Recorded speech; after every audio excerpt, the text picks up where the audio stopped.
Ah,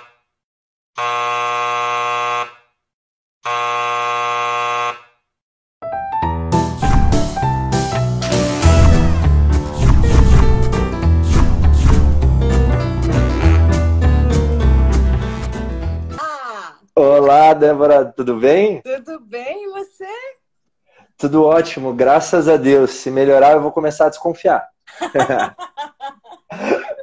Não desconfia não, vai na onda, vai na onda. Se puder melhorar, deixa melhorar, né? Ah, Deixa eu só aumentar um claro, pouquinho. por favor, não, você merece, todos merecemos. Amém. E aí, como é que estamos passando com essa pandemia aí? Nossa, né? Mudança de vida, hein?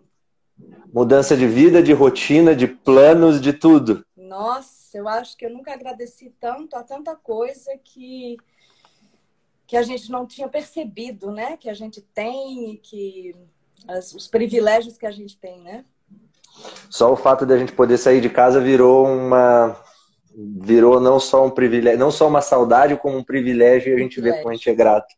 Pra gente poder ter feito tanta, pra gente poder fazer tanta coisa todo dia e se dar conta que as coisas mais simplesinhas eram as mais importantes. Com certeza, com certeza. Ah, mas vamos passando por isso aí. Débora, eu tô morrendo de curiosidade. Eu já vi muita coisa na internet, mas que nem eu falei pra você, eu evitei de ficar perguntando, porque senão a gente ia entrar num looping. E a gente já fala bastante, né? Quase nada, quase nada. Podcast por áudio de 3, 5 minutos. Já, sim. Deixa eu te perguntar, como é que foi isso? Como é que você caiu na arte? O que aconteceu? Como é isso? Mas como é que a arte caiu em mim, né? Isso que eu sempre me pergunto. É uma maneira de ver. Olha, desde muito pequena, eu acho que a primeira lembrança que eu tenho né, dessa atração, principalmente pelo teatro, eu tinha 6 anos de idade. E não vou dar a minha idade, mas Tudo bem. era num tempo em que existia somente a televisão. Não existia internet e tudo mais. Então, eu me lembro dessa situação, né, de estar olhando para uma televisão e essa televisão não tinha nenhuma imagem. Né? Era aquela imagem meio né, conturbada. Era uma imagem muito assim, não dava para muito ver o que estava acontecendo. E era Uhum. cidade do interior, né? E, de repente, eu vi uma pessoa entrando num espaço vazio, né? Uma música tocando, um espaço vazio. Eu falei, gente, é aí que eu quero estar. Muito tempo depois é que eu fui entender que aquilo era um palco e aquilo era uma pessoa dançando, era uma pessoa cantando, né? Não que eu não tivesse tido contato com esse tipo né, de atração e tudo, mas como pequena você não se dá conta. Aham. E naquele momento eu tomei essa decisão, eu falei, é isso ali, é ali que eu quero estar. Eu não sabia o que fazer, mas era ali que eu queria estar. Então foi dessa maneira que essa intuição veio. E eu sou uma pessoa muito intuitiva. Então, Uhum. às vezes eu coloco uma coisa na cabeça e falo assim, é isso aqui, e não me pergunte por quê, porque eu não tenho uma resposta. É Eu só muito vou. físico, é muito cultural, é muito, né? E assim, comecei dessa forma, né?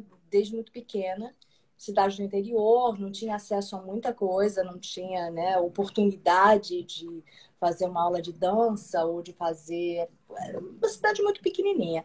E aí, quando nos mudamos para Curitiba, Aham. aí as oportunidades se abriram um pouco mais de estudar, né, em escolas melhores e tudo mais. E aí essa coisa do teatro sempre foi muito forte.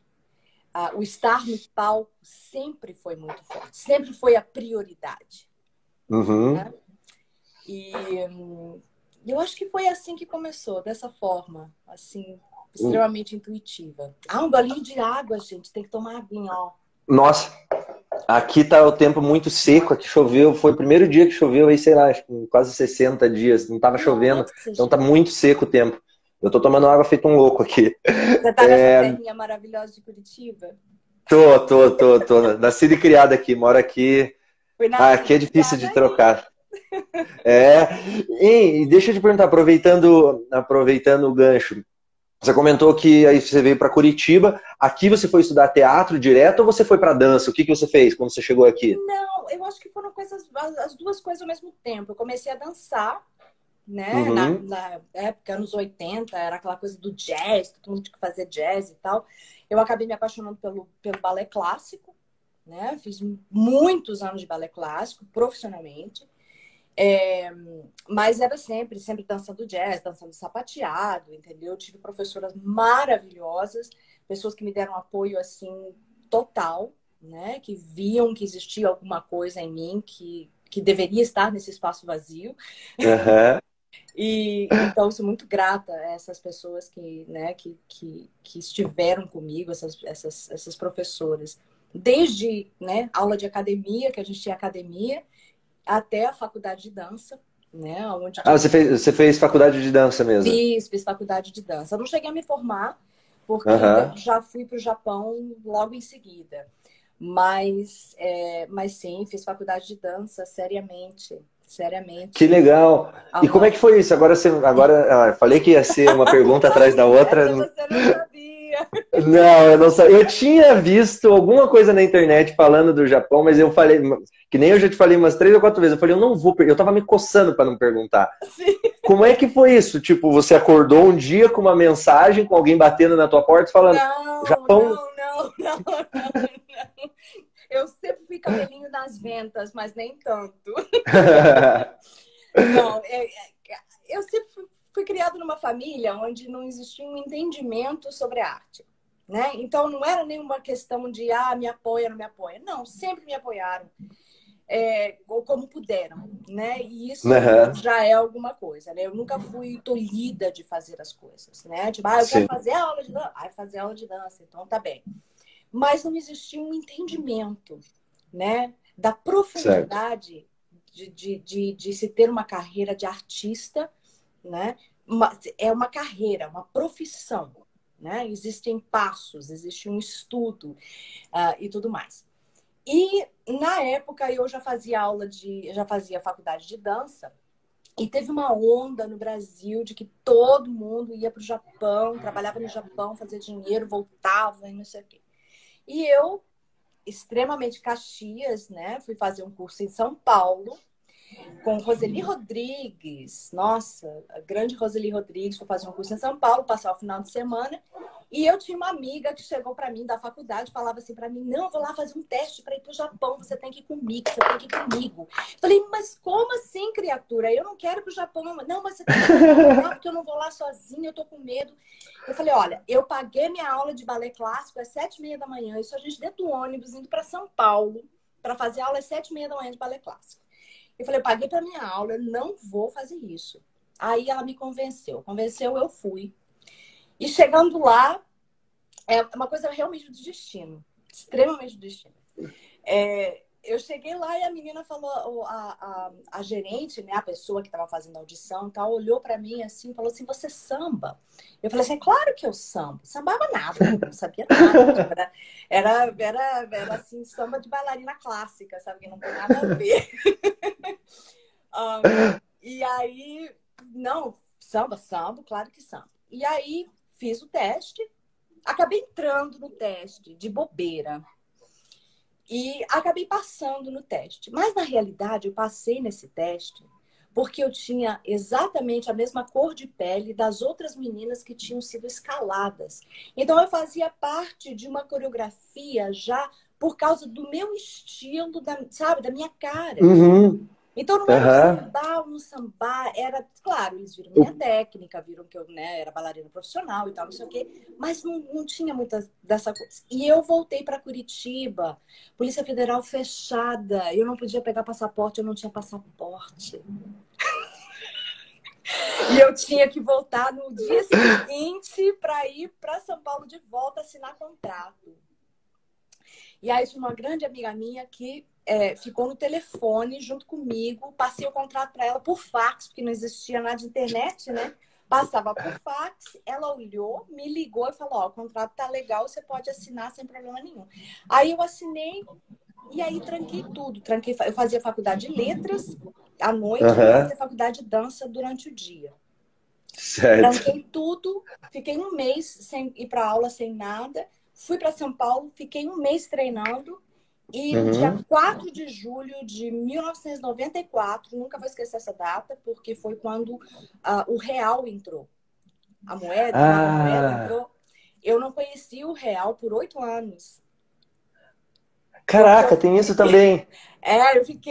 Eu fui direto para o Japão e ali nunca mais voltei para o Brasil. Caraca! Foi Então, fazer uma turnê e acabou não voltando para casa nunca mais. exato, morei 6 meses no Japão. E assim, menina, né, de Curitiba, toda certinha, tudo, né?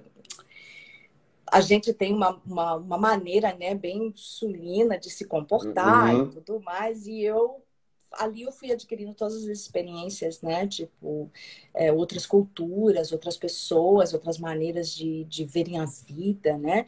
A minha cabecinha desse tamanho começou a fazer assim. Falei, não é bem assim, não é bem assim. E aí eu comecei a ver realmente como é que eram as coisas. E saí do Japão e vim direto para Nova York. Então Pera, eu não, calma tinha. aí. Como que foi isso? Calma aí, calma que agora eu fiquei confuso. Tá. Você fez a turnê, a turnê que vocês fizeram no Japão, que você ficou apresentando, o que que era? Era balé? Não, era show de Não? carnaval, meu amor. Caraca! Meninas, Bom, costeiros, agora eu tô entendendo. Beleza. Agora tá indo. costeiros enormes de plumas. Eu tinha pessoas que vinham me colocar costeiro porque eram muito pesados, né? Aquela coisa bem de carnaval mesmo. Um mundo completamente diferente, porque eu sempre amei carnaval, eu sempre amei Uhum. samba, eu sempre amei a cultura, eu acho que a nossa música é a música mais maravilhosa que existe, né? Isso é uma outra live que a gente pode fazer a respeito. Beleza. Mas sempre fui apaixonada e tudo, mas nunca tinha ido para o Rio de Janeiro, para, né, pular o carnaval, nem nada Uhum. disso, mas sempre fui muito apaixonada. E aí eu caio no meio do Japão, né? Eu morava em Osaka. E ali de Osaka a gente, né, fazia as turnês diferentes, em locais diferentes Aham. e tal. E aí eu saí de lá no dia 1º de janeiro de 1995. Eu acho que eu passei 2 anos novos, que eu cruzei a linha da data, e, né, tava aqui, Uhum. peguei 4 aviões para chegar aqui, foi uma loucura. Não falava uma palavra de inglês, né? Tipo Não assim, eu bastasse o sabia inglês choque. no cursinho, sabia, tinha feito tipo, Aham. algumas aulas assim para lá e para cá, mas quando você chega aqui, você cai no buraco, você fala, meu Deus do céu, o que que essas pessoas estão falando? E aí cheguei aqui em 1995, dia 1º de janeiro. Chegou pro ano novo já. Cheguei para o ano novo, cansada, não queria mais ver comida na minha frente. Falei, Jesus, eu quero sair daqui. Aí encontrei um japonês no avião, porque naquela época eu só conseguia entender um pouquinho de japonês, né? Não Aham. falava fluente, nunca falei fluente. Mas nos meus 6 meses eu conseguia me comunicar um pouco, né? Escrevia e tal, 2 tipos de escrita e tudo. E eu cheguei para essa pessoa e falei, onde a gente tá? Ele falou assim, você tá em Nova York. Eu falei, então beleza. Eu falei, tá aqui, tem um endereço aqui. Esse aqui é o endereço de um hotel. Ele falou, você sabe que dia é hoje? Eu falei, sei. É dia 1º de janeiro de 1995. Ele falou assim, ano novo, não tem hotel em Nova York aberto com quarto. Você tem reserva? Eu falei assim, não tenho reserva. Então eu Aí acho que eu eu vou falei, ficar eu por tenho um aqui endereço. mesmo. Eu tenho um endereço. Aí peguei, fui nesse endereço, eu falei, vamos fazer um negócio. Você me deixa no hotel com táxi, né? Você me ajuda com a minha mala, que a minha mala era uma coisa enorme. Me deixa na frente do hotel, eu pago até ali, depois dali você vai, pega, né, e vai para onde você queira. Mas um querido, um amor de pessoa, um anjo, porque eu até hoje não sei quem é essa pessoa, não sei o nome dele, nunca mais vi É na um vida. anjo. Um anjo Pronto. que caiu. E aí cheguei no Hotel Belvedere, na 49, nunca vou esquecer isso, foi a primeira vez que eu vi neve. Naquele dia, naquela noite, chegando ali. E nesse momento, toda a minha família louca, né? Esperando Sim. onde é que tá a Débora, que sumiu na linha da data, deve estar lá no espaço em algum Entrou num portal e não sabe o que aconteceu até agora com Não sabe o que ela. aconteceu, mas aí cheguei bem e aí a minha vida começou em Nova York. Tá, e aí, como é que foi isso? O day after aí, o dia depois do dia primeiro. O dia Como é que depois do foi dia primeiro, o dia isso? primeiro é que eu não conseguia ligar a banheira do hotel, né? E aí eu queria ligar o chuveiro, não conseguia. Aí eu falo, Jesus, tudo é diferente, como é que faz isso? E eu tinha um outro endereço, porque eu ia morar já num local. Tinha uma residência para mulheres e para velhinhos, Aham. chamada Marco Evangeline Residency, que era na 13. E eu já tinha o endereço, tudo. Eu falei, vou pegar um táxi, vou para lá, é isso que eu vou fazer. E lá eu tô de cara a cara com a pessoa, alguém vai traduzir para mim, alguém vai me arranjar alguma coisa. E assim Se alguém foi. tiver na rua, eu sou dessa opinião. Se tiver gente na rua, eu não tenho medo de ficar perdido. O problema é quando não tiver É. ninguém. Então eu vou me virando. Meu pai tem uma coisa que eu acho maravilhosa quando ele fala assim, gente, vocês estão na Terra, não está em outro planeta. Você está na Terra. Na Terra você consegue se comunicar de alguma forma. Nem que seja por gestos primitivos, mas você vai conseguir. E aí eu cheguei nesse local e já ali dentro, eu já tinha vindo com um endereço, porque já tinham outras amigas que já tinham vindo da faculdade de dança. É uma escola muito perto da Joffrey Ballet, né, uma escola de balé aqui. Então, quando eu cheguei, já tinha brasileiro que já falava inglês e já foi me ajudando, e assim eu fui me enturmando. Eu sou uma pessoa que eu vim, na realidade, sem nenhuma expectativa. É isso. Eu ia te perguntar isso. Você já ia. Já ia te perguntar isso. Eu já tô pulando lá pra frente. Não, tá ótimo, já tá excelente. Adoro. Assim que é bom. Eu não vim com uma expectativa de... A minha única certeza é de que eu tinha que estar no palco. Essa sempre foi minha certeza. Então, tudo era muito filtrado, né? Tipo, as coisas aconteciam comigo, né? Os momentos tristes, os momentos assim de, será que eu fico aqui ou será que eu não fico? Eles vinham, mas eles vinham por segundos. Não, peraí, mas eu tenho teatro, peraí, que eu quero fazer teatro. Que eu quero estudar, que eu quero isso, que eu quero aquilo. Então, eu sempre fui muito, muito aberta. Eu vim muito aberta. Né? Existiam questionamentos, mas eles... eu não tinha uma expectativa de, meu Deus, daqui a um ano eu vou fazer assim, vou fazer assado. Não. Pequenas metas que se tornam grandes ansiedades, né? Grandes ansiedades, sim. A minha meta era fazer teatro, era fazer arte, estudar arte, né? Adoro. Mas sabe que é engraçado até você falar isso, porque eu tenho... Desculpa, é que eu tava um vento me incomodando nessa janela aqui, sabe quando fica uma frestinha? Mas enfim, mas é engraçado você falar isso, porque quando me perguntam, mas o que você vai fazer, o que você quer? Eu não sei, o que eu sei é que eu vou fazer arte o resto da vida, mas como é que isso vai acontecer eu ainda não sei. É o princípio então é mais ou menos nessa linha. É o princípio, é o princípio da meditação. Você senta para meditar, os primeiros 15 minutos você, né, tira toda aquela sujeira da mente, os outros 15 minutos você fala, venha, pronto. Mas como é que eu vou fazer? Não sei. Você tem que estar aberto. Eu só sei que eu vou fazer. Você tem que estar aberto. Tem que estar extremamente aberto. Principalmente na nossa profissão, né? E que as coisas vão acontecendo, pelo menos eu tenho essa impressão, e pode me corrigir se eu estiver errado, as coisas vão acontecendo às vezes de um jeito que você começa a se sentir um pouco até atropelado. Porque começa a vir coisa de tudo quanto é lado, e aí você vê na hora que você está fazendo uma coisa aqui, do nada aparece um convite para algo lá na frente. Aí você surge com uma ideia aqui, embola tudo e aí é correria. Eu tenho essa impressão também. Ô, Débora, deixa eu te perguntar. Você tava... a gente está falando que você saiu, desde pequenininha você tinha essa vontade já de fazer arte, você já sabia onde você ia, para onde você iria, que era a arte, essa direção. Você foi para o Japão, depois vai para os Estados Unidos, a terra da oportunidade, onde tudo acontece, onde o sonho americano é vendido. E aí você vai fazer arte nos Estados Unidos agora. Como é que é esse choque? Sabe, é que para minha cabeça é muita coisa ao mesmo tempo acontecendo, e de uma maneira que para mim ainda não está clara. De tipo, cara, como que é isso? Você está nos Estados Unidos agora, na terra onde tudo é possível, onde pelo menos se vende essa imagem pra gente, principalmente quando a gente chega para esses lados. Mas e aí? E para fazer arte? Como é que foi isso? Onde é que você foi bater na porta? Ou você já tinha alguma coisa pré-estabelecida? Enfim...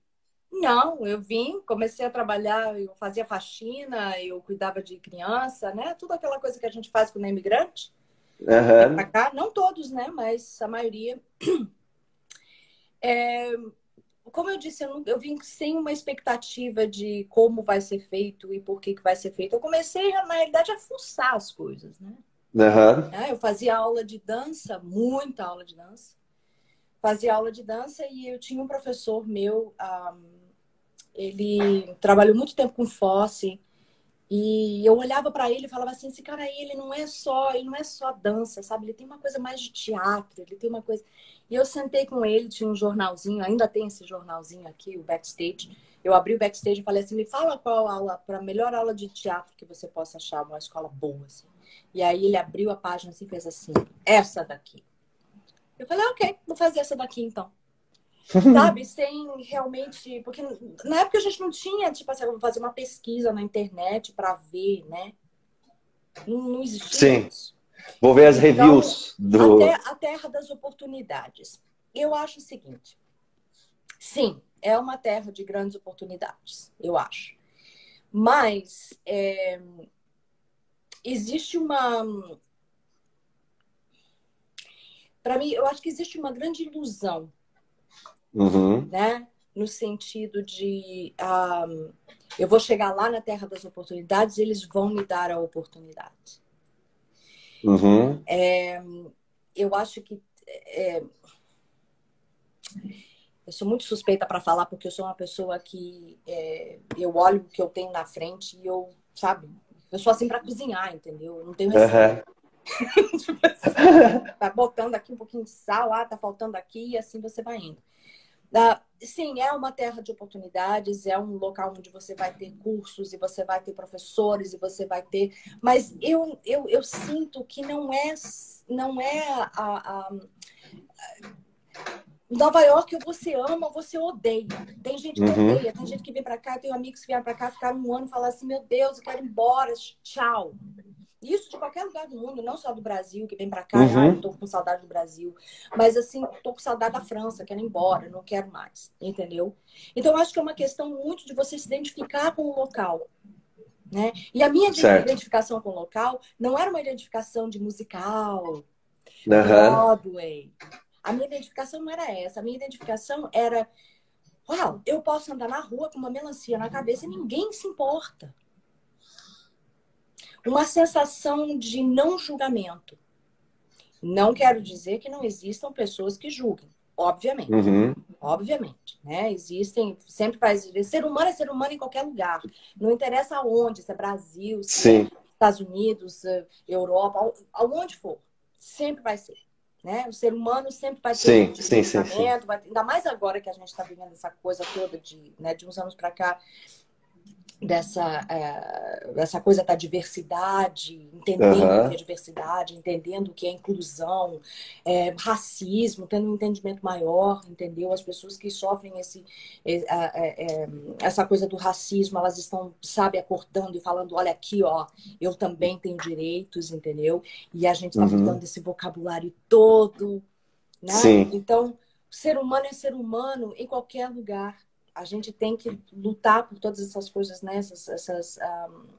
Esses problemas sociais que a gente está tendo no mundo inteiro. Não está só aqui, não está só no Brasil. Né? Alguns lugares mais ou menos, mas é mundial. Então, eu acho que essa coisa da oportunidade, no sentido de, estou mudando para a terra da oportunidade, vai depender muito do tamanho do teu sonho. Entendi. Depende muito, eu acho que depende muito do tamanho do seu sonho, né? Eu vim para Nova York sem muita expectativa, eu tenho uma expectativa de que vai ser assim, vai ser assado. Não, eu queria estar aqui para conhecer e tudo mais. Se o seu sonho é trabalhar na Broadway, pô, terra da oportunidade, tá aqui, os Estados Unidos, você tem que ir, né? Onde nasceu, onde a coisa aconteceu, é aqui, não tem jeito, né? Se o seu sonho é tocar berimbau e fazer carnaval, você tem que ir pro Brasil. Entendeu? Lá é a terra da oportunidade. Entendeu? Então, eu acho que depende muito do seu sonho, essa questão da terra da oportunidade. O que os Estados Unidos ele te dá é um sistema diferente. Né? Existe um sistema diferente, uma maneira de se fazer. E vamos, né, ser sinceros, é a terra do marketing, né? Eles sabem fazer branding e marketing, não sei o quê. Sim. Eles sabem a terra do business, né? Fazer negócios, né? Tudo muito na caixinha, para o negócio assim, assado. Então, a sistematização das coisas é muito maior, né? Existe uma organização maior.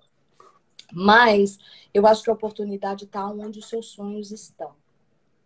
Entendi, e eu concordo bastante. Sabe que você falou um negócio que quando eu cheguei a comentar com você, né, em algum momento, quando eu tinha 17 anos, quando eu mudei para os Estados Unidos, eu fiquei aí 2 anos, entre idas e vindas, porque eu tinha o visto de turista só, e eu não queria ficar ilegal, porque alguma coisa me dizia que eu ia voltar. Ainda tenho essa sininho dizendo que um dia ainda eu ia precisar não ter tido nenhum tipo de problema como imigrante aí para eu poder passar tranquilo.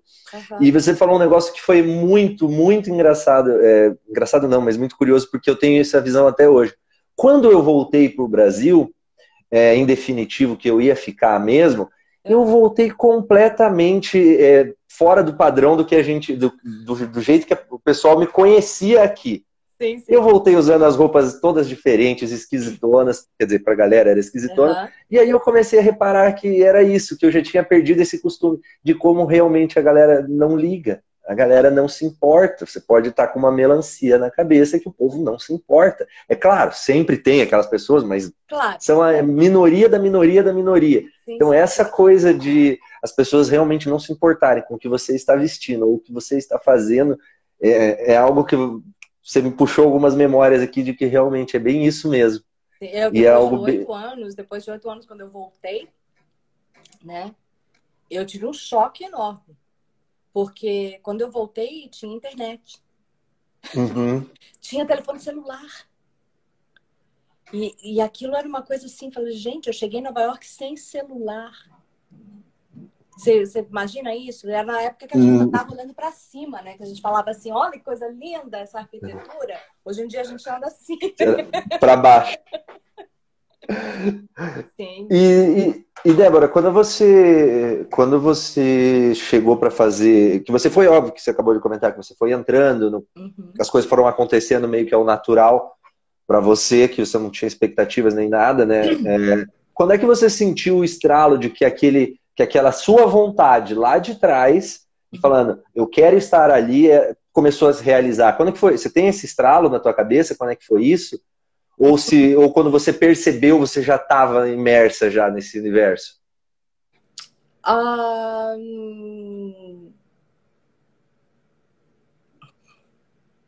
Eu nunca tive esse estralo. Meu estralo estava sempre no teatro. Estava sempre dentro. Então você só se percebeu que você já estava quando estava imersa mesmo? Não, olha, vou voltar na sua pergunta. Eu me lembro que eu abri esse jornalzinho, né, pela segunda vez, e eu ainda estava fazendo aula de teatro e tudo. Eu estava estudando William Esper na época, que é uma técnica bem específica de Meisner. E eu me lembro que eu cheguei para minha professora e falei assim, vou começar a fazer audição. Ela falou assim, você não vai começar a fazer audição. Você está proibida de fazer qualquer tipo de audição com qualquer pessoa, para qualquer espetáculo, porque você tem que estudar. Eu falei assim, não, mas eu vou estudar. Ela falou, não, se você for e você passar, você vai ter que recomeçar o curso. A teimosa aqui, né, porque eu sempre fui, né, tinha aquela intuição. Eu fui, fiz audição, eram 125 mulheres, eu passei, éramos 3, e fui fazer uma turnê pelos Estados Unidos, fazendo Don Quixote. E aí cheguei para minha professora, falar, passei na audição, vou fazer. Ela falou assim, então tá. Então, com licença, eu passei. Eu te vejo no primeiro ano, no ano que vem. Sabe? Eu volto pro primeiro ano, sem problema, mas eu passei. Mas sabe que foi ótimo eu ter voltado? Porque eu adorava tantas aulas e eu já estava falando inglês melhor. Eu aproveitei as aulas muito mais. Eu me aprofundei na técnica muito mais, entendeu? Então foi ótimo voltar. Foi maravilhoso voltar. Né? E eu, da primeira vez que eu fiz esse curso, a minha professora é maravilhosa, Victoria Hart, ela dá aula na NYU agora. E ela chegava 1 hora antes da aula para me falar o que Uhum. ia acontecer na aula, né? Porque eu não entendia inglês direito. Sim. Aí passava a aula, eu era a última a fazer o exercício, porque daí já tinham se passado 4 horas de todo o material ser, né, De absorvendo, uhum. Então, foi uma das minhas professoras mais maravilhosas do mundo, assim, que realmente se dedicava, né, junto comigo e tudo, sabendo que eu não falava muito bem. Mas aí foi passando. Então, eu acho que aí foi um estalo, no sentido de que, uau, passei na audição, né? Tipo assim, Uhum. estou no mercado. Estou.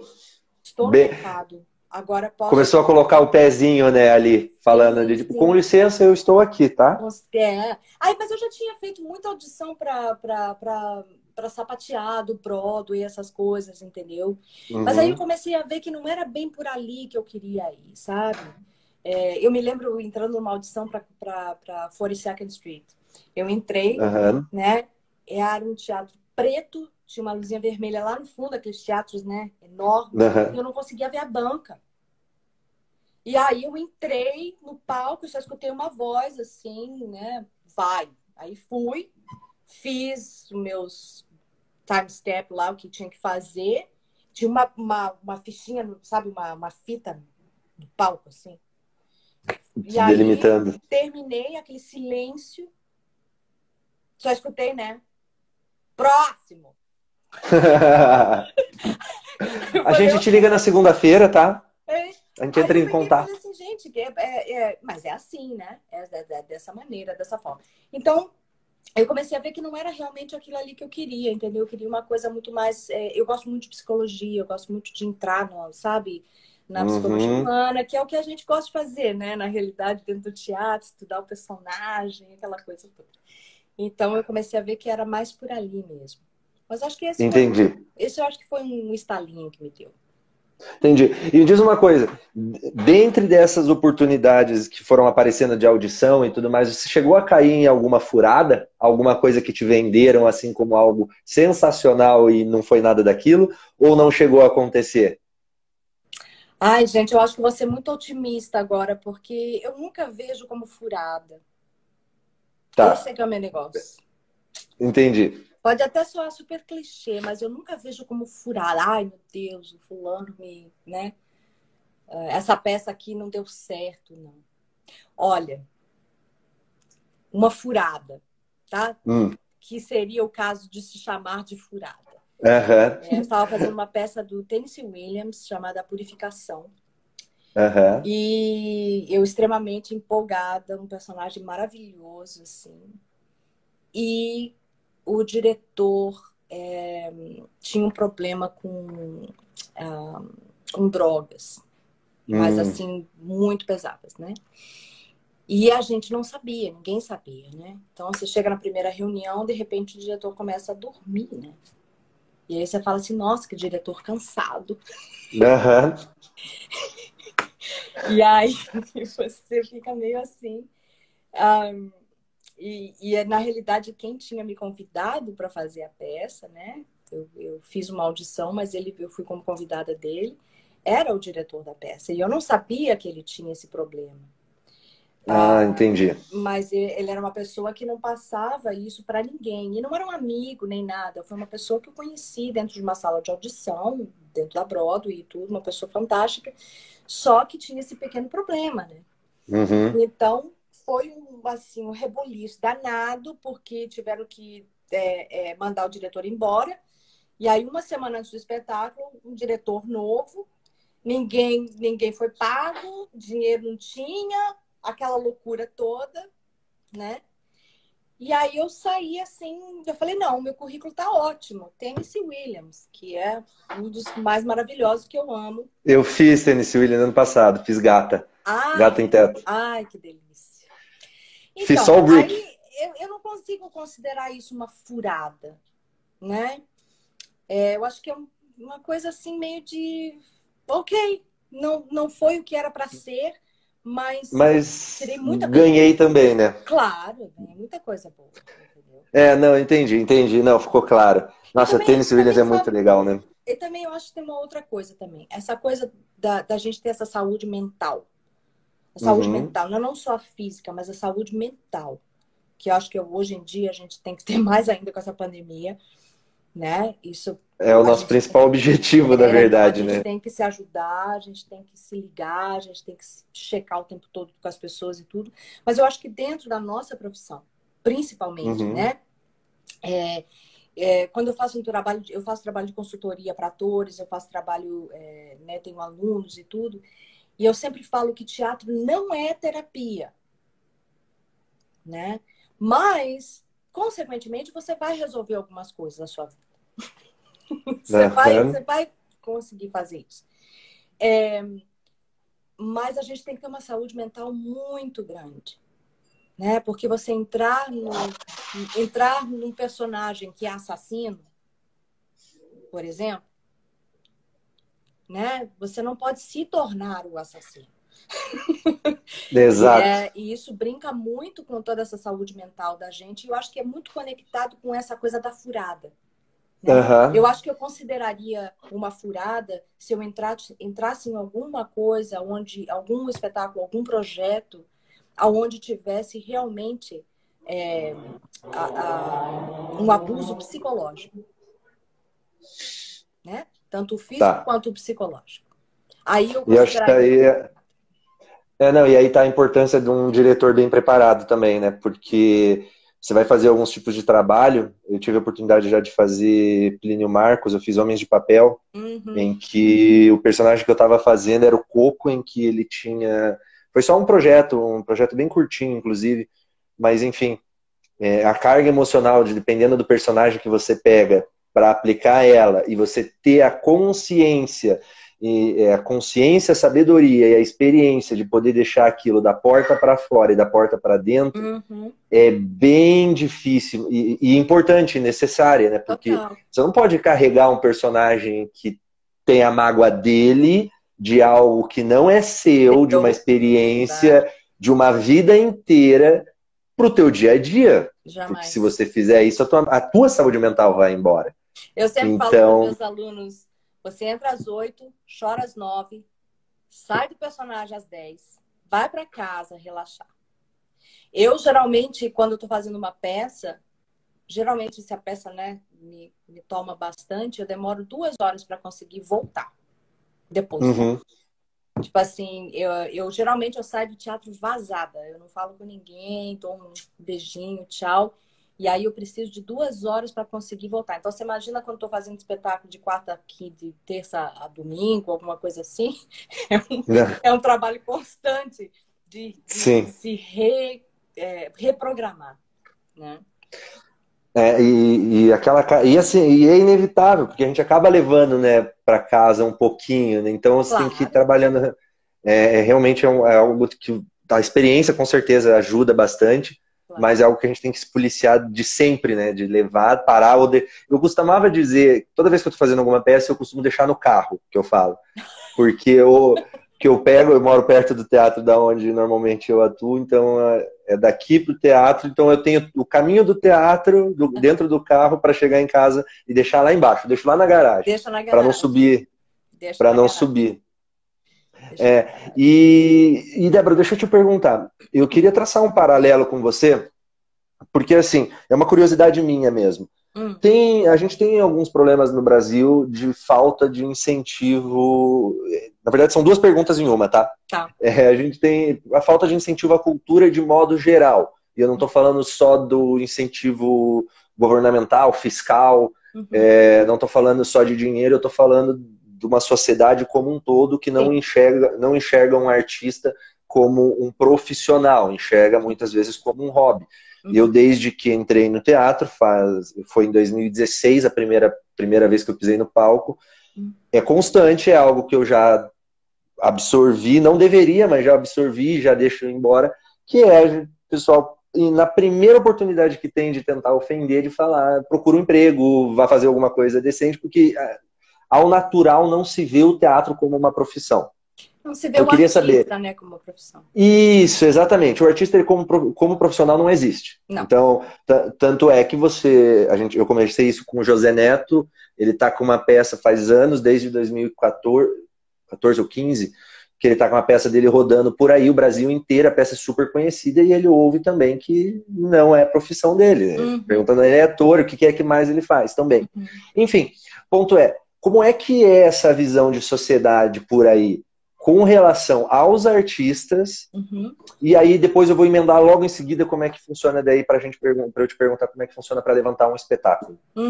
Bem, primeiro eu moro numa bolha, né? Eu moro numa bolha.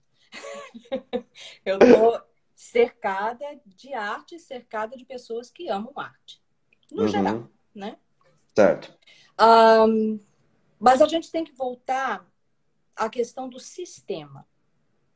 E a questão da mentalidade. Tá? Dentro dos Estados Unidos, e eu até vou me arriscar a falar isso, eu acho que os Estados Unidos é o país que existe mais a mentalidade, onde existe mais a mentalidade filantrópica. Tá? As pessoas entendem o que é a circulação de dinheiro, a circulação de doações. Elas não veem isso como eu tô dando aqui $10 para você, eu tô dando $5, sei lá, tô dando meu dinheiro aqui para você, é uma esmola. Tá? Doação não é esmola. Doação é rotação de dinheiro. Tá? Certo. Se a gente for, né, se eu for pegar lá, quando eu dava aula de yoga, entendeu? Eu sempre, que ainda acredito nisso, o dinheiro é energia. E a gente tem que fazer essa energia circular. Tá? Certo. O que acontece? Eu já não moro no Brasil há 25 anos. Né? Então, eu não sou não tenho essa... Como se diz? Tipo, eu não estou dentro do que está acontecendo no Brasil completamente. Eu vejo a minha companhia brasileira daqui e o que eu aprendo com as pessoas os produtores que eu converso daí e tudo. Então, é uma visão de fora. Mas eu sinto que no Brasil nunca existiu essa mentalidade filantrópica. E não só no Brasil, muitos outros países. Mas aqui dentro, a coisa é muito, entendeu? Existe uma coisa chamada legacy. Que a pessoa, o senhor que é, sei lá, uma família que é rica, já deixa na herança. Né? Ela já coloca na herança. Isso aqui é uma coisa muito grande aqui. Deixa na herança. Eu quero deixar meu dinheiro para o grupo.br, diretora executiva Débora Ballardini. Pá! E foi uma pessoa que eu conheci ali, que, né, teve um relacionamento comigo, vindo ver minhas peças e tal. Não é uma família, nada disso. Certo. Então, existe isso. Né? Então, eu acho que agora está mudando um pouquinho mais essa coisa do financiamento coletivo no Brasil, entendeu? As pessoas entenderem que elas darem R$1, R$5, R$10, isso aí vai acumulando e você ajuda o outro, né? Agora, você pensa bem, o que a gente nunca compreendeu é que lá no Renascimento, lá atrás, entendeu? Existia um trabalho por comissão, né? Mozart, vem aqui, fica morando no meu palácio e vai escrevendo as músicas aí para que você pode escrever. Eu vou pagar você, né? Tinha um rei que pagava, né? Isso é um trabalho por comissão. A gente não tem mais isso. Então o artista, ao mesmo tempo que ele tem que ser autônomo, né? Tem que ser autônomo, mas ele também tem que ter um sistema por trás, né, um sistema filantrópico, mas não só de filantropia. É a mentalidade. É a mentalidade, entendeu? Não é, eu vou pedir dinheiro para o governo tem que me sustentar. Não é isso, gente. Não é isso. Aqui dentro, a gente tem National Endowment for the Arts, tá? Que é talvez a maior instituição que existe de incentivo às artes, né? E aqui a gente, o governo tem que colocar esse dinheiro dentro, né? Tem que alocar um dinheiro. Certo. Por quê? Porque eles não veem só como, eu vou dar o dinheiro lá para o Bruno que está tentando fazer uma peça. Sim. Você está ali, nessa piscina com todo mundo. Mas eles veem a circulação de tudo. É a circulação do turismo, é a circulação da hospitalidade, quem é que vem ver a Broadway, quem é que não vem ver, né?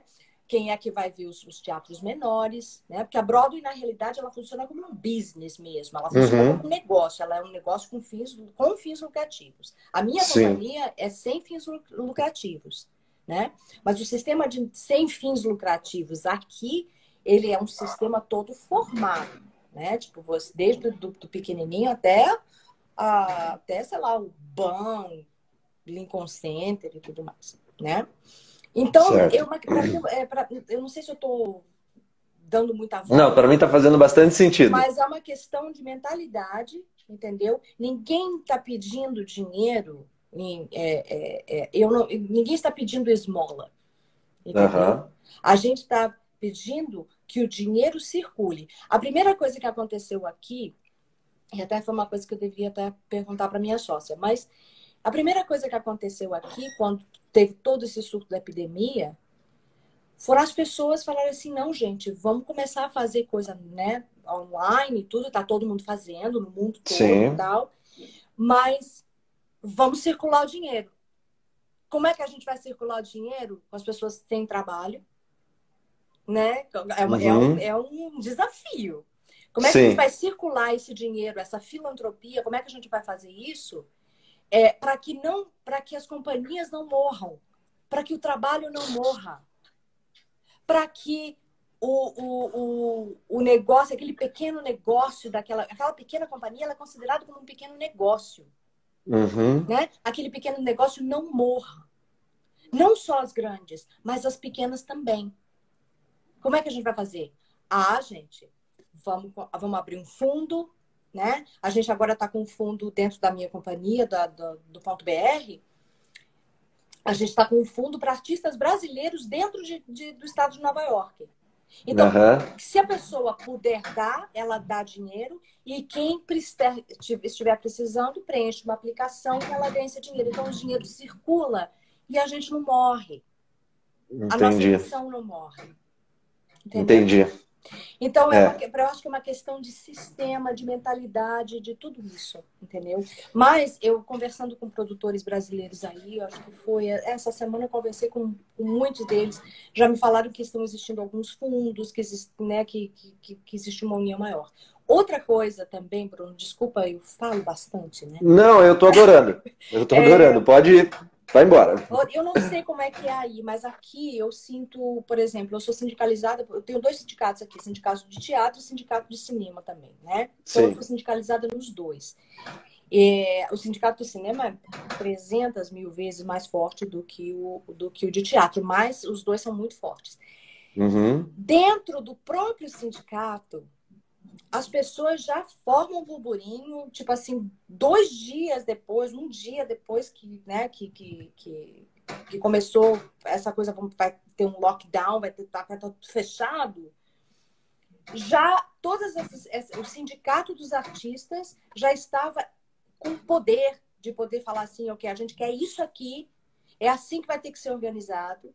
Não trabalhe para essas empresas, essa aqui, essa aqui, essa aqui, porque você não pode trabalhar sem máscara, você não pode isso. Já existia toda uma organização por trás, dando apoio aos artistas, né? Foi mais na questão da mentalidade mesmo, né? Então, tem organizações, não só como o sindicato, mas tem organizações, por exemplo, o ART, que é ART New York, que é uma organização para teatros em Nova York, uma alliance, né? Uma aliança de teatros. Na hora, você pode mandar qualquer pergunta, você pode ligar, você pode perguntar como assim, e agora esse programa do governo que saiu, cabe para a gente, não cabe? Milhões de webinars e live para responder perguntas, né? Aqui a gente tem os advogados das artes, entendeu? Que são advogados que ficam de plantão para te responder perguntas a respeito do seu contrato, a respeito disso, a respeito daquilo, né? Então já existe um sistema. Entendi. Aqui nos últimos anos, conhecimento geral, a gente vem sofrendo uma série de ataques de maneira geral, porque a gente perde o Ministério da Cultura, e aí, por subsequência, a gente acaba perdendo dentro dos estados as secretarias, porque acabou acontecendo. Aqui no Paraná não foi diferente, acabou perdendo a secretaria logo que trocou o governador. E aí a gente... Aí você entra com uma pessoa completamente despreparada, que não consegue nem falar, né? E não entende... O nosso secretário aqui foi vaiado. Você tem noção, na abertura do Festival de Teatro de Curitiba, ele foi vaiado. Porque chega ali para tentar... Ele chega ali tentando vender algo que na prática não acontece. E aí você tem toda uma categoria que a gente, desde que entra no teatro, é a primeira coisa, inclusive eu comentei com vocês quando eu fiz o convite, de que é muito difícil, é quase desestimulante, que você vai ter que enfrentar uma série de problemas, seja qual o caminho da arte você vai seguir, falta de incentivo, falta de apoio, as dificuldades de levantar, não só financeiras, de incentivo geral de uma sociedade que consome muito pouco cultura, e aí você vai e aí dentro de um momento onde é o momento dos artistas, é o momento do público, vai uma tentativa de um secretário que não existe, que vai ali numa figura menos importante, vamos dizer assim, numa forma de sistema, né, organizacional, em que aí ele tenta vender uma arte, um discurso que não existe. Não existe. Porque nós estamos... Não estão. Se tivesse, a gente estaria todo mundo feliz aqui. Não tá. Então... E eu te digo uma coisa, Bruno. Eu não estou dizendo que os Estados Unidos é perfeito, tá? Claro. Tá? Porque claro. não é. Porque não é. Claro. Para você ter tem essa consciência. Eu acho que o que eu estou tentando dizer é o seguinte, é que por mais que esse governo aí tente fazer qualquer coisa, a gente é muito unido. A gente é muito unido. E eu acho que o Brasil agora, a classe está se unindo ainda mais do que na minha época. Que na minha época não existia isso, né? Eu vim também, eu passei o finalzinho da ditadura, então você imagina. Eu não me lembro, eu me lembro de pouca coisa, mas eu me lembro muito bem de estar fazendo espetáculo e de repente a censura sentada. E aí chegava no dia seguinte, eu tinha que cortar a cena, cortar tudo, né? Loucura. Mas... não digo que os Estados Unidos é perfeito, não é, entendeu? A gente já sofreu muito aqui, desde que o Trump entrou. Eu acho que foi o primeiro ano, ele queria cortar toda a verba, né, das artes. Conheço. Não entendendo que a arte é ligada ao turismo, é ligada à hospitalidade, tudo é ligado.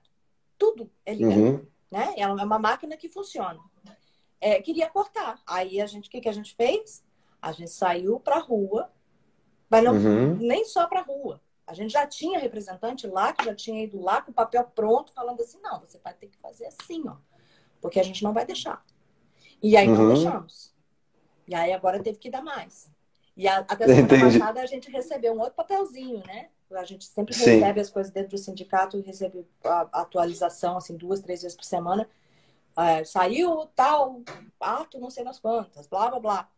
E já saiu ali, ó, vai ser dado 10 milhões de dólares para a arte. Aí já tem uma frase do lado, assim, do presidente do sindicato, né? Queremos 10 vezes mais, não se preocupem.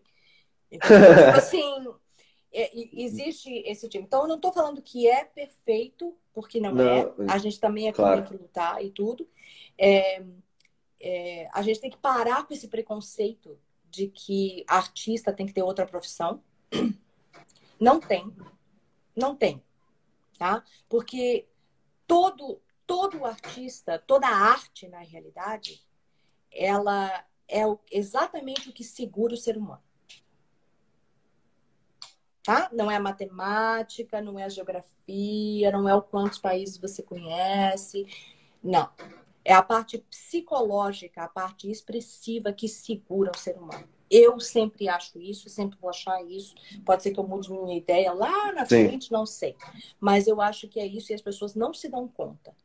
Elas não se dão conta de o trabalho que a gente faz é um trabalho extremamente minucioso, é um trabalho que toma tempo, é um trabalho que depende do nosso corpo o tempo todo, né? Como bailarino, né? Como o ator também. E é psicológico, é saúde mental, como a gente estava falando, entendeu? Tem tudo. Então, tudo isso está conectado. Então, o valor né? Ele vem daí. Ele vem daí.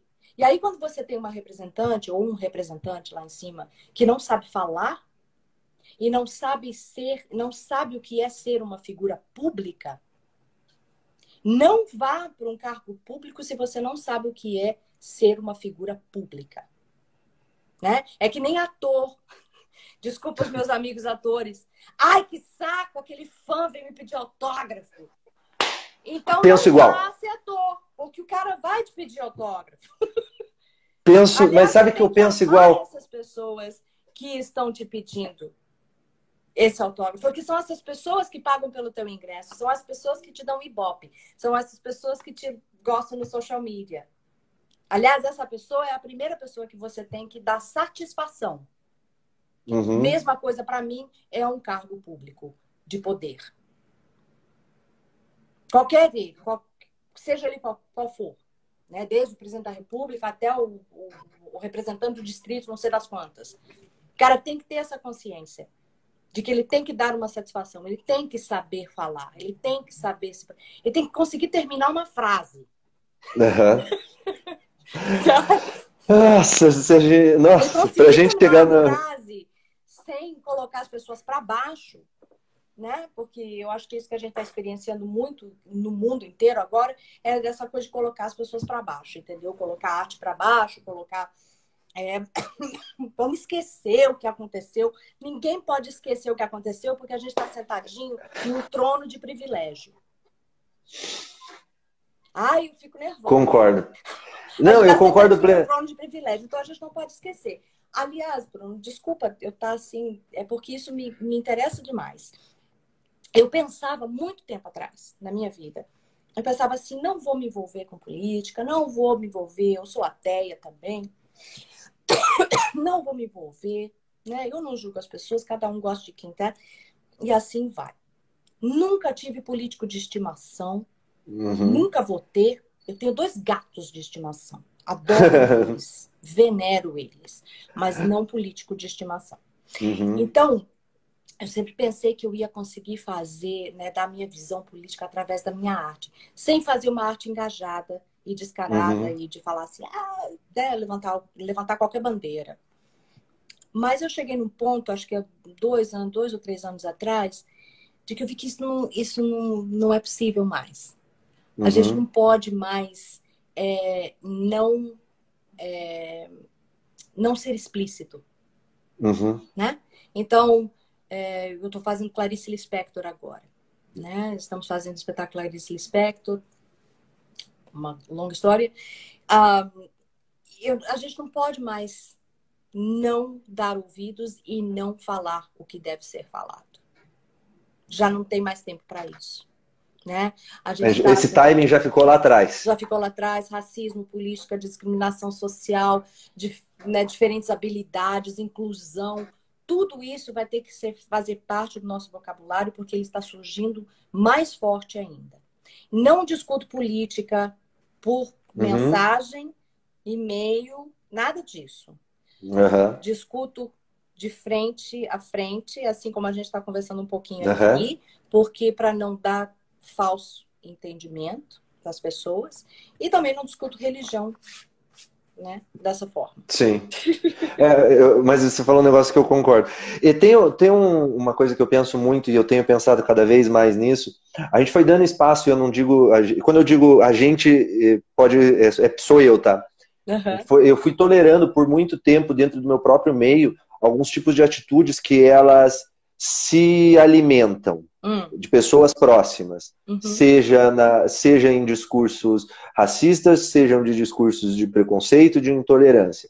Esses discursos, eles se tornaram tão evidentes e tão claros que chegaram em algum momento em que as pessoas confundem esse discurso com uma normalidade como algo que deve ser aceitado. Então você começa a passar por problemas, a gente começa a ver problemas que o monstro se alimentou. O monstro se alimentou. E aí a gente está nessa parte de que a gente já simplesmente não pode mais aceitar. Não. Porque a gente tem que ser explícito. Tem que ser explícito. Não, a gente já perdeu o tempo de ficar lá para trás, de ficar Olha, eu acho que tem um exemplo muito, muito importante, muito interessante, que é essa coisa da pessoa falar, né? Débora, só um segundinho. A live vai cair, eu vou voltar. É que dá 1 hora ela corta, né? Aí ela derruba. Vai. A gente vai se Isso, adaptando. isso. Mas é basicamente, você falou, eu concordo plenamente. A gente tem que ser explícito, perdemos a chance, não é que a gente perdeu a chance, mas por muito tempo a gente falou as coisas nas entrelinhas, porque esse muitas vezes é o papel da arte. A gente faz arte, a gente faz teatro, muitas vezes convidando a uma reflexão e não impondo algum pensamento. Exato. Convidando a pessoa. Não existe esse espaço, né, de você. Não, com certeza, né? Com certeza tem. Mas quando a gente fala como artista, de modo geral, a gente sobe no palco para fazer, convidando a reflexão, é uma coisa. Mas aí no nosso meio social, onde a gente começa a ouvir e a gente começa a ouvir, não, nós ouvimos todos os dias alguns tipos de discursos de que eles não podem mais ser tolerados. Não podem. O confronto, ele é inevitável, porque se a gente continuar deixando certos discursos, certas pessoas tomarem padrão, se tornarem o padrão de comportamento, esse monstro que já está alimentado agora, o que acontece daqui 2 anos? A gente está em 2020, se em 2014 alguém me contasse o que a gente está passando, o que a gente estaria passando em 2020 seria isso aqui, eu não ia acreditar. Eu penso também que eu acho que o que está faltando muito assim na gente nesse momento, não sei se está faltando, mas que a gente precisa cultivar mais, é compaixão, né? E humildade. Né? Eu sou uma pessoa extremamente apaixonada. Né? Às vezes, quando eu estou fazendo um projeto, eu fico tão apaixonada por aquilo ali que daí eu já consigo ver como é que vai ser o cenário, sabe? Eu me apaixono pela coisa. E às vezes isso é muito visto como uma agressividade da minha parte, né? As pessoas mais inseguras, elas geralmente olham para mim e falam assim: gente, eu quero sumir, não quero essa pessoa na minha vida. Porque ela é demasiada. Entendeu? Até compreendo. Até elas entenderem que não. A Débora só está apaixonada. Deixa ela. Sim. Entendeu? E a minha sócia, Andressa Furletti, é uma pessoa que quando começa a me apaixonar muito, ela fala assim: calma, Debs, vamos com calma. Segura a empolgação. Mas não era o meu ponto, na realidade, é que a gente, nessa compaixão e essa humildade, por eu ser essa pessoa muito forte, né, agressiva e sempre muito apaixonada pelas coisas, eu não tinha me dado conta de tanta coisa, tanta coisa dentro do meu vocabulário antigo, que eu falava assim: gente do céu, eu falava assim, mas que coisa horrorosa, que coisa racista, né? Você começa a pensar dessa forma. E tive que ter muita humildade para parar e falar assim: poxa, me desculpa, cara. Porque não foi a intenção. E realmente nunca foi a intenção de magoar, pisar, sabe? Nossa, muito longe. Principalmente quando eu estou fazendo um projeto, a última coisa que eu tenho tenho vontade de pisar em alguém. Entendeu? Porque eu estou tão dentro do projeto que eu quero falar sobre o projeto. Para mim, tudo aquilo ali é para o projeto. Não dá nem tempo de pensar em outra coisa, né? Não dá tempo de pensar em outra coisa. Mas você acaba magoando as pessoas pela maneira como você fala, alguma coisa assim, entendeu? Então, eu estou tentando me policiar muito mais e tentando aprender esse novo vocabulário, que já estava aí, eu não tinha percebido, louca, cabelo nas ventas. Essa palavra racismo, por exemplo, né? A pessoa que fala: eu não sou racista. Só o fato de falar não sou racista já é uma que normalmente racista. O eu não sou racista vem junto com um mas, né? Não, eu não sou racista já é uma frase racista. Então, as pessoas não se dão conta disso. É muito profundo. Então, né, o correto seria: eu sou anti-racismo. Isso. Pronto. Eu penso assim também. Né? Então, tem tudo isso. Mas, anyway, nossa, daqui a pouco a gente vai começar a falar sobre... Isso, a gente vai devagar, a gente vai parar em outro planeta. Outro planeta, me fala, que mais? Isso. Não, eu queria te perguntar, só para a gente poder finalizar, tem uma dúvida, daí, é só para você entender a linha do tempo, tá? Aham. Desde que eu entrei no teatro, eu tive várias experiências com linhas de direção diferentes. Aham. Duas delas, as duas principais, uma delas voltada para o universo do Stanislavski, Sim. claro que com todas as evoluções do trabalho dele que tiveram durante os anos, Uhum. e com o teatro físico. Uhum. Tá? Então a gente teve eu trabalhei já com essas duas vertentes. Uhum. Gostei muito das duas, por incrível que pareça. Eu tava até tendo essa conversa com uma amiga minha esses dias e eu gosto muito das duas. Uhum. Gosto muito. Prefiro a de Stanislavski, prefiro o estudo dele, mas...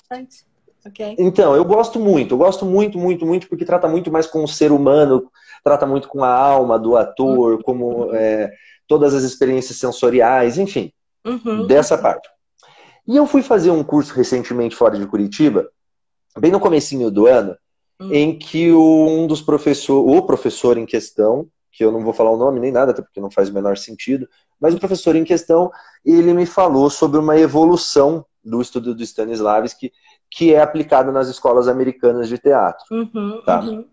E aí ele falou o seguinte, ele falou que no geral, a escola americana não utiliza o teatro físico como uma vertente de aplicação real, de que todo mundo sabe dela, todo mundo tem essa consciência, talvez até acadêmica, mas na prática ela não é colocada no palco. Ela é mais para toda a evolução do estudo do Stanislavski. Você tem essa mesma visão ou não? Ok, eu vou começar com uma pergunta. O que é teatro físico? Essa é a primeira pergunta que todos têm que fazer. Certo. Porque, na minha visão, o teatro físico é você dar corpo à ficção. Tá. Shakespeare é teatro físico.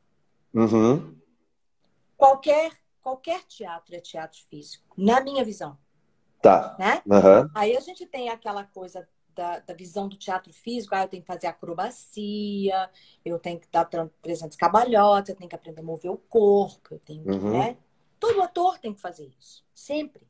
Né? Então, para mim, a minha definição de teatro físico é dar corpo, né? Você dar o seu corpo, certo, à ficção que está na sua frente. Tá? Certo. Agora, falando assim de uma maneira mais,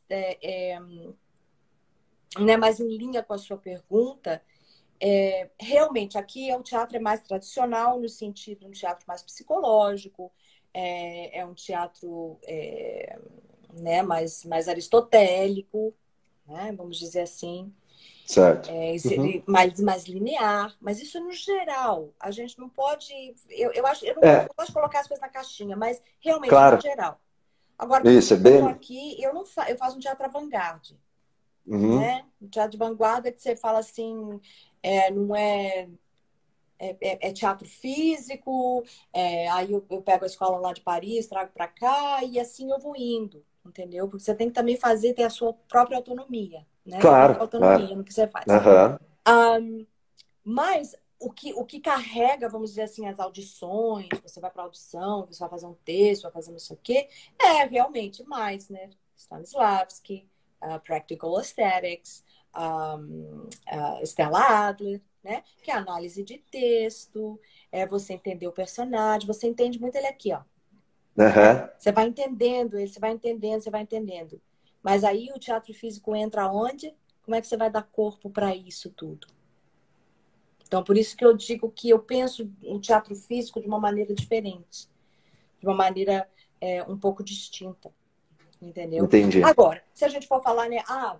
Você vai para a Europa, tem muito mais teatro físico. mas eu acho que não é uma coisa assim, sabe? Uma verdade absoluta.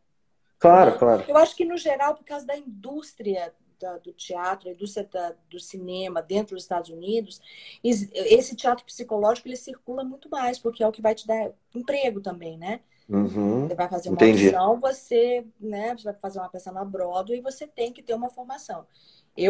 Sinceramente, eu prefiro trabalhar com uma pessoa que tem uma formação um pouco, né, que seja um pouco mais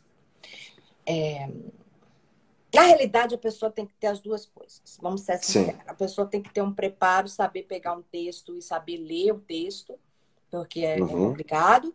Você sabe que é complicado, né? Quando você pega um texto para ler, não é qualquer coisinha. Mas também tem que ter essa impulsividade, essa paixão, sabe, essa coisa intuitiva, estar aberto, sem expectativas, né? Entendi. Não ter julgamento, volta toda aquela coisa política que a gente acabou de falar. Volta toda Não, eu a coisa entendi. A gente está assim, ó, a coisa política, a preparação que a gente tem para conseguir atuar e tudo mais, entendeu? Então, eu acho que são as duas coisas. Mas, realmente, você está certo. Aqui a gente tem um pouco mais desse teatro psicológico, desse teatro mais tradicional, vinda de Stanislavski. Entendi. A história de como tudo isso aconteceu aqui é muito interessante, mas... Então, eu estou estudando justamente isso. Não, eu estou estudando justamente isso. Porque ele passou, né, esse professor em questão, ele passou uma linha do tempo da qual ele disse várias coisas que eu não concordava, mas ele é o professor, ele tem muito mais experiência do que eu, não só acadêmica como de palco, então eu fiquei quietinho e falei, bom, quer saber, eu vou estudar antes de poder dizer se realmente esse cara tem sentido do que ele estava falando ou não, e aí, aproveitando a oportunidade, já que a gente estava conversando, eu falei, vou usar da experiência também da Débora para saber se esse cara estava só viajando mesmo, mas ficou claro... respondeu minha pergunta, essa e todas, na verdade, que eu tinha. Débora, deixa eu ir encerrando, eu quero muito te agradecer, de coração, muito obrigado por ter aceitado o convite, foi um papo super gostoso, a gente viajou, e isso é a coisa mais legal que tem. Para mim, assim, falar sobre teatro e não viajar, a gente não estava falando de teatro, a gente estava falando de qualquer outra coisa. Mas eu acho que, por isso que quando você me mandou o áudio falando, não, mas é que eu falo muito, não sei o que, eu falei, cara, é isso. É isso. Nossa, eu falei assim, vamos ficar aqui mais meia hora, gente, pelo amor de Deus, tem muita coisa para falar. É isso. Débora, de coração, muito obrigado mais uma vez por você ter aceitado o convite. Eu queria falar só mais uma coisinha. Claro, fica à vontade. Primeiro que eu queria falar sobre a minha companhia de teatro. Tá? Claro, fica à vontade, por favor. A gente está fazendo um trabalho maravilhoso. Na realidade, a gente estava com a peça da Clarice Lispector, baseada na obra de Clarice Lispector, chamada Dentro do Coração Selvagem, para estrear aqui em Nova York e aí levar para o Brasil, porque esse é o ano de centenário dela.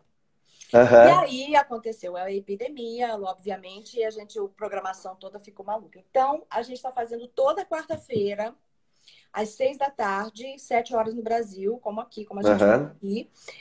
Fazemos leituras de todos os textos de Clarice, né? De textos, de crônicas, de pedaços dos livros dela, tudo. E depois uma discussão, chama Happy Hour Online. É uma delícia, gente. Nossa, e é tudo em português. Só o primeiro... Eu ia perguntar isso. O primeiro dia, a primeira quarta-feira do mês é em inglês. E depois todas em português, porque, né, ler Clarice é uma coisa interessante. Eu acho que tem que ser em português. Mas, mais do que tudo, eu queria que todas as pessoas que estão ouvindo a gente, né, que estão aí acompanhando a gente, que a arte, ela conecta pessoas. E a gente não pode esquecer disso. A gente está precisando de muita conexão nesse momento. E a arte está aí para conectar. Não só o teatro, música, tudo. Música, dança. É isso que vai alimentar a nossa alma para a gente conseguir passar por tudo isso que a gente está passando. Porque, na realidade, eu me sinto muito privilegiada onde eu estou. Mas eu estou constantemente pensando nas pessoas que não têm o mesmo privilégio que eu. Só que a gente tem que continuar fazendo o trabalho da gente para que a gente consiga ter força e poder para conseguir alcançar essas outras pessoas. E a arte, para mim, ela permite um aprofundamento... É um profundo entendimento da tragédia humana. Concordo. E se isso não é uma profissão, eu não sei o que é. A nossa profissão é essa, é entender o ser humano, refletir o ser humano, juntar a comunidade, ajudar a nossa juventude, estar aí junto com a arte. Era isso que eu Concordo. Não, concordo plenamente. E sabe que tem uma coisa muito, mas muito legal, tem me deixado muito feliz, porque eu tenho certeza que isso vai ser de grande valia para todo mundo. Eu não gosto muito dessa coisa romântica de tipo, vamos ver o lado bom das coisas. É claro, a gente vai estar vendo os lados bons da coisa porque a gente está surfando essa onda. Sim. Mas a gente está no meio de uma pandemia, a gente está no meio de um caos, tem gente morrendo todo dia. Só ontem foram 1.001 pessoas aqui no Brasil. E infelizmente, pelo que a gente está vendo, vai morrer muito mais. Mas tem uma coisa que dentro desse período caótico, eu tô muito contente de ver amigos meus, pessoas próximas, tem me deixado muito feliz. É o número de pessoas que começam a buscar a arte como forma de expressão em casa e como forma de escape, o cano de escape das pessoas. Tem amigos meus que cantam demais, que são muito bons cantando, mas fazia muito tempo que não tocava violão, não cantava. Estão aí fazendo vídeo para a internet. Tem amiga minha que faz colagem. Olha, eu não lembro a última vez que eu tinha visto algum material de colagem. Uma amiga minha veio me mostrar. Sim. A Bruna, que acho que estava até vendo a gente agora há pouco, ela me mostrou uns materiais dela. Então, assim, tá me deixando muito contente isso. Se existe um lado bom nessa história, é ver isso acontecendo. Porque dentro dos tempos, a história já mostrou isso, dentro de tempos muito obscuros que a humanidade passou, logo em seguida veio o renascimento. Então, eu acho que a gente está muito renascimento, né? Eu acho que a gente tá numa portinha de ver o caos acontecendo, a gente já está vendo o caos acontecendo há muito tempo, mas eu acredito que a gente logo ali na frente vai estar vendo uma coisa bem melhor, com certeza. De maneira geral mesmo, e a arte... Sério, eu tô realmente bem feliz vendo esse meu povo, assim, essas pessoas próximas fazendo esse tipo de coisa, tem me deixado bem contente. Que ótimo. Então eu acho que vai bem dessa linha do que a gente veio falando até aqui, do que você comentou, sobre o trabalho de vocês também. Então me deixa bem feliz isso. Sim. E aí que vem a autonomia, né? Eu acho que o artista ele tem que ser autônomo. Não pode ficar esperando o diretor descobrir. Se descubra, faça, crie, cante, pinte. Exato. Dance. Eu falo isso. Faz aí um show, faz. Eu falo isso para vários amigos meus, ou as pessoas que às vezes me procuram aqui no Insta. O que você acha de tal coisa? Eu falo, gente, é o seguinte. Infelizmente, a vida não acontece as pessoas batendo na nossa porta e olhando no nosso rosto e falando bem assim, lindão, fofô, deixa eu te falar, nossa, você tem uma cara de ser um bom ator, por que talvez você não estuda este livro aqui? Não acontece isso. Não acontece. Faz. Se não der certo do jeito que vocês criou a expectativa, com certeza alguma coisa você saiu ganhando. Então faz. Autonomia. Tem todo mundo que passou e vai ver essa live depois, vai ver esse vídeo gravado, não importa o que você esteja passando, não importa o que você esteja pensando em fazer. Não importa. Faça. Só faça. Faça e faça. Tenho certeza absoluta.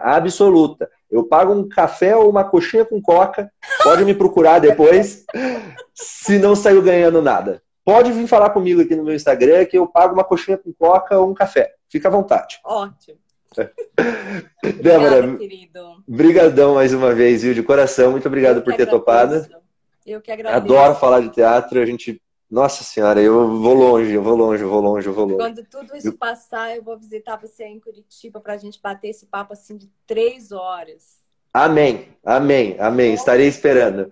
Muito obrigado, viu? Boa noite. Pra você também, querido. Tchau. Tchau.